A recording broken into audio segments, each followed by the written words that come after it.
जैसे प्रदोष के दिन प्रदोष काल में जलाया गया दीप, प्रज्वलित करा गया दीप 5 स्थान पर फल देता है। कितने स्थान पर फल देता है? 5 स्थान पर। आप में से कितने लोग हैं जो प्रदोष के दिन दीप लगाने मंदिर जाते हैं या शंकर जी के मंदिर पहुंचते हैं? बहुत बहुत प्रणाम आपको, साधुता जानना चाहिए। अपना प्रदोष के दिन प्रदोष काल में लगाया गया दीपक 5 स्थान पर फल देता है। पहला स्थान, अगर हमको या हमारे परिवार में किसी को काल सर्प दोष है तो हमारा प्रदोष का लगाया गया दीपक कहीं पूजन मत कराओ, वो दीप जलाने से ही काल सर्प दोष समाप्त होता चले जाता है। दूसरा स्थान, पितृदोष। अगर किसी ने कह दिया कि तेरे घर में पितृदोष है, तेरे घर में, कई लोग बता देते हैं कि तुम्हारे घर में, कई माताएं पूछती हैं मेरे घर में बेटा नहीं, मेरे घर में 3 बेटी हो गई, 4 बेटी हो गई, 5 बेटी हो गई, बेटा नहीं है, बेटा नहीं, तो किसी ने कह दिया पितृदोष है। अब तुम शंकर जी की पूजन कर रहे हो, शंकर जी पे जल चढ़ा रहे हो, शिव की स्तुति कर रहे हो, तो किसी किसी की यहाँ 3 बेटियों के बाद, 4 बेटियों के बाद, एक माता ने तो लिखा है कि उसके यहाँ 2008 में उसके घर में लड़की ने जन्म लिया था, या 2008 में उसके घर में बच्चे ने जन्म लिया था, लड़की ने। उसके बाद फिर लड़की ने जन्म लिया और उसके बाद उसके घर में कोई पुत्र का योग नहीं बना। तब उसने प्रदोष के समय पर शाम को दिया लगाना प्रारंभ करा और 2008 में बच्ची जन्मी थी और अब 2024 में उसके घर में लड़के ने जन्म लिया।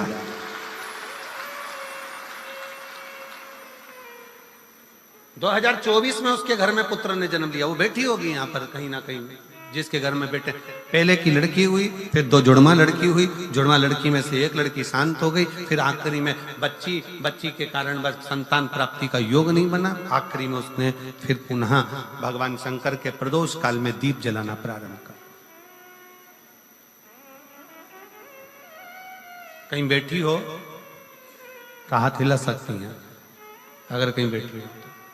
कितना कितना विचित्र कर्म है, जरा विचार करिएगा कि प्रदोष काल का लगाया गया दीपक, प्रदोष काल, प्रदोष के दिन प्रदोष काल का जो दीपदान होता है वो सरल नहीं होता, वो सहज नहीं होता।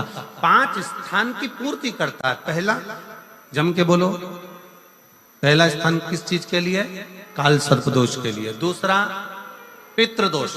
कैसा भी तुम्हें कोई पितृदोष बता दे, कितना भी तुमसे कोई कह दे कि तेरे घर में पितृ का दोष है, तेरे घर में ये दोष है, अगर आप प्रदोष के दिन प्रदोष काल में, अर्थात सूर्य अस्त के समय के 2:45 तक का जो समय होता है, 2 घंटे के समय का, उसके अंतर्गत अगर आप प्रदोष काल के समय में भगवान शंकर को दीप लगाने के लिए अगर पहुंचे हो तो वो आपको फल देगा ही, पितृदोष का निवारण होगा ही। चाहे तुम कुछ करो चाहे मत करो, वो पितृ की शांति करा दे।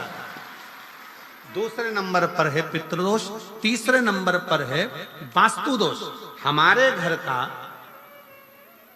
अब एक बहुत सावधानी से श्रवण करने वाला विषय है।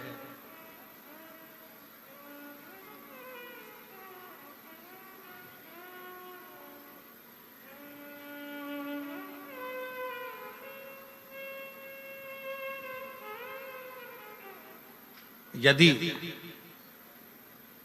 वंश की वृद्धि नहीं है, 30 वर्ष शादी के हो गए, 40 वर्ष शादी के हो गए और औलाद है ही नहीं, डॉक्टर ने भी हाथ ऊंचे कर दिए, टेस्ट पे भी करवाया, IVF करवाया, सब कुछ तुमने करवा लिया, तो भी औलाद नहीं है, तब आखिरी में एक काम चालू करो। प्रदोष का दिन दोनों पति पत्नी व्रत चालू कर दो प्रदोष का, और प्रदोष काल में शाम के समय जाकर एक ही दिए में 2 लंबी बाती जानते हो ना, रुई की लंबी कपास की बाती 2, और दोनों बाती एक ही दिए में रखकर पति पत्नी दोनों उसको प्रज्वलित करना प्रारंभ करें। बाबा संतान देकर ही रहेगा, औलाद आएगी ही। दीप की जो बाती में अंतर आ जाता है, एक गोल बाती में और लंबी बाती में अंतर आता है, बहुत अंतर आता है। पितरों के लिए गोल बाती का प्रयोग बहुत कम होता है महाराज। देवी जी के लिए, माता रानी के लिए, जगत जननी के लिए गोल बाती का प्रयोग बहुत कम होता है महाराज। ध्यान रखिएगा। एक पितृ के लिए, एक जगत जननी जगदम्बा दुर्गा भवानी के लिए गोल बाती का प्रयोग कम होता है, लंबी बाती का प्रयोग ज्यादा होता है। क्यों? क्योंकि हमारे घर के कुल देवी और हमारे घर के पितर हमारे वंश की वृद्धि करें, इसलिए लंबी बाती रखी जाती है, जिससे हमारा वंश बहुत लंबा चले, बहुत उन्नति की ओर बढ़े, इसलिए लंबी बाती का प्रयोग किया। शिव महापुराण की कथा कहती है 5 जगह पर हमारा जलाया गया एक दीप जो प्रदोष के दिन प्रदोष काल में लगाया जाता है, 5 जगह पर भारी पड़ता है। पहले नंबर पर जम के बोलते जाओ, काल सर्प दोष। दूसरे नंबर पर पितृ दोष। तीसरे नंबर पर घर का वास्तु दोष। हमारे घर में कितना भी वास्तु दोष है, कोई ने कह दिया यहाँ बाथरूम नहीं बनना थी, यहाँ पर शौचालय नहीं बनना था, यहाँ सीढ़ी नहीं बनना थी, वो सीढ़ी वहां बनना थी, ये सीढ़ी वहां बनना थी। तुम पूरा घर तुड़वा के देख लो, उसके बाद में जैसा वास्तु वाले हैं वैसा करा कर देख लो, उसके बाद भी तुमको शांति नहीं मिले तो समझ लेना कि तुम्हारे घर में अब वास्तु दोष तो तुमने दिखाकर समाप्त कर लिया, फिर भी वो समाप्त नहीं हो रहा, तो प्रदोष काल का लगाया गया प्रदोष के समय का दिया आखिरी में वास्तु दोष को भी समाप्त कर देता है और उसमें भी फल प्रदान करता है। काल सर्प दोष, पितृदोष, वास्तु दोष। चौथे नंबर पर 1 रुपया कमाया, 1.25 रुपये खर्च हुआ, पैसा आया गया। ये चौथे नंबर का व्यापार में थोड़े दिन दुकान अच्छी चली, थोड़े दिन बैठ गए, थोड़े दिन काम चला, थोड़े दिन बैठ गए, गाड़ी चली थोड़े दिन फिर बैठ गए, अर्थात हमारी फैक्ट्री थोड़े दिन चली फिर बैठ गए, कहीं ना कहीं तकलीफ, थोड़े दिन खाते थोड़े दिन रोते वाला चल रहा है। तो प्रदोष काल का प्रदोष के समय का दिया इस दुख को समाप्त कर कर रेगुलर एक जैसी सांझी, एक जैसी लक्ष्मी की वृद्धि करते चले गए। प्रदोष काल का। और 5वें नंबर का